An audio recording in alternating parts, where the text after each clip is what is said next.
Okay, darling, 5.5 is the next equation we're doing. It's basically talking about parallel and perpendicular lines. So if two lines are parallel, you can probably think about it. If they're parallel and you're thinking about their slope, you would probably realize that the slopes are going to be the same. So in parallel lines, slopes are the same. First question is asking, write an equation of the line that passes through this line and is parallel to the line, passes through this point, negative 3.5, and parallel to this line right here.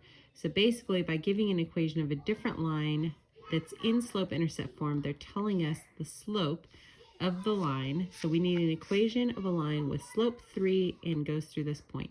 That's what you've been doing the last few chapters. So you can write it y equals mx plus b. We know m equals 3 from this line, this one up here. And then we can just plug in those points because it has to go through those points. So it has to make sense for x and y with the ones that they gave us. And so negative 5 equals negative 9 plus b. Solve for b. B equals 4. Now we can rewrite it because we have b and m. Y equals 3x plus 4. You can see right there. Perpendicular lines are going to be negative reciprocals of each other. So think back, reciprocals, that's going to be the flip, and then a negative. So that's the slopes are negative reciprocals of each other. So this first question says, determine which lines, if any, are parallel or perpendicular. Well, this one, so we're looking at the slopes of the lines. This one, easy. We know the slope is 5 because it's already written very nicely in slope-intercept form for us.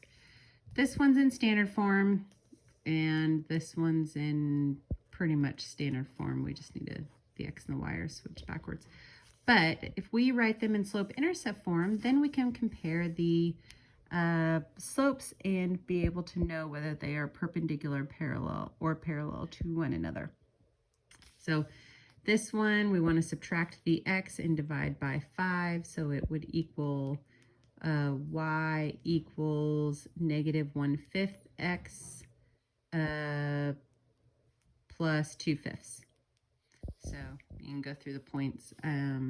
Hopefully you should be able to do that, but you're getting y by itself, so we subtract the x over here, and then we're going to divide both sides by 5 to get y by itself.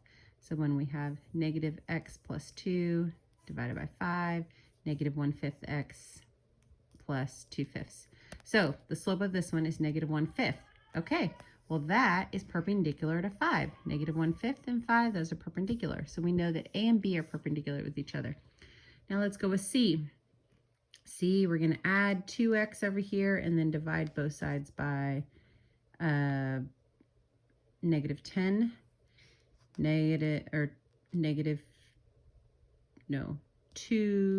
adding 2x. So 2x divided by negative 10 is going to be negative 1/5 x. So y equals negative 1/5 x. And again, that is perpendicular to A and it is parallel to B because it's the same as B. So when it's asking you if lines are perpendicular or parallel, write them in slope-intercept form because that's the easiest to see the slope right away. And from there, you can decide if they're parallel or perpendicular. This one, we've got a picture here and it shows two different lines and it's asking us if those lines are parallel or if they're perpendicular to each other. We can tell they're not parallel, but they look perpendicular. We want to know if they're perpendicular.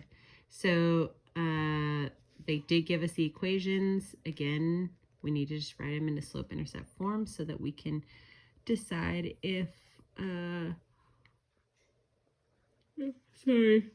we can decide if they're perpendicular. So we divide both of these by 12, so this ends up being negative 7/12, and we divide this one by 11. 16 divided by 11. So our two different slopes are negative 7/12 and 16/11. Those are not perpendicular to each other. So they're not perpendicular. They're not negative reciprocals. They're not perpendicular. Okay.